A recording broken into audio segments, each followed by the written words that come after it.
Now we can Better hear. now. Yes. Okay, I have something a little more serious that I want to read, but first I thought I'd better tell a Rudi story. Yes. And I've known Rudi for longer than most people in the room, except his mom and his brother Tom. And so we were some of the originators of the blended family back in the day. And it wasn't the Brady Bunch, let me tell you. But the kids used to come over on the weekends, and one thing about Rudi is he was always high-spirited and adventurous and risk-taking. And he was always gregarious and had tons of friends. And he had this way about him with a German father that when he'd come over to visit and have dinner, if there was anything cooking, he'd grab me aside first and tell me what was going on and ask me just how I thought his dad might react to it. So this was one time when he came to me, and I still have to laugh about it because how he got himself in such a mess without even trying.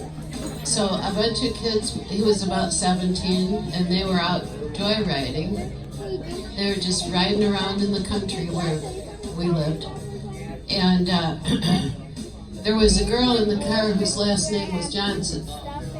And they happened to go past a road called Johnson Road. And Rudi thought it would be really hilarious to take that road sign down, you know, the kind that has the name of the street, and put that right in the car for her.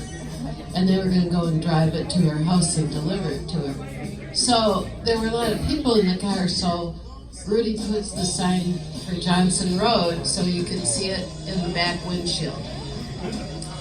Needless to say, there was a rural cop that would follow around at night when he saw kids joyriding, and when he saw the Johnson Road street sign in the back window, he how shall we say this, arrested the kids. And so a few days later, this is when Rudi came and told me this. Well, it turned out that the thing went to court, and the rural judge who heard this, some ornery kid had stolen a stop sign, which had caused a terrible accident. So this was Rudi's luck, that this had happened like 2 weeks before the Johnson Road incident.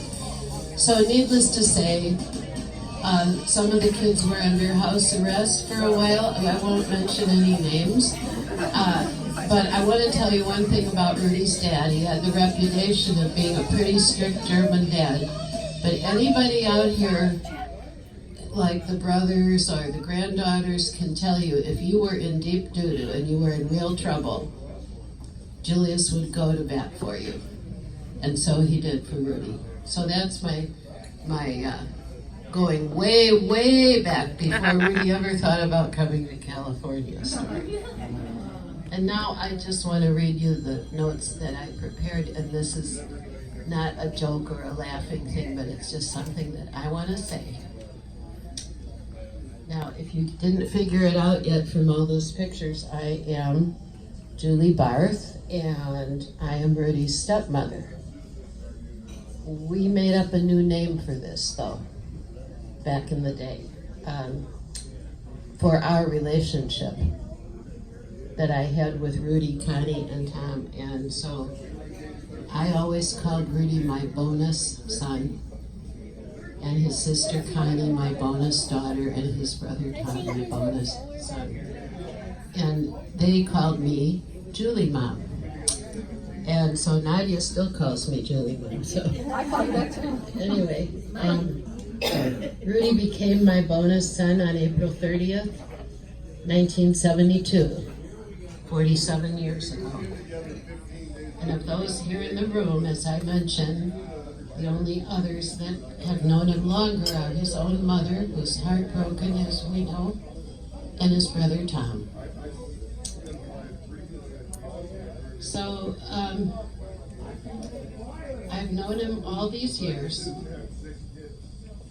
His unconditional love, his zest for life, and his joyful spirit. And so today, I praise and thank God for the gift of Rudiger Barth, which was given me when Julius and I married. And now I ask God for some comfort for all of us here as we travel each in our way to accept this enormous loss. And part of that comfort is to know that Rudi is no longer suffering the horrible pain that he went through, and that he's gone into the arms of a loving God. Rudi's light radiates on in each one of us here in the love he gave us.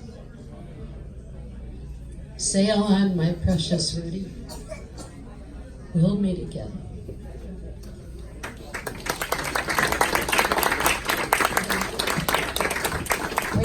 Thank you.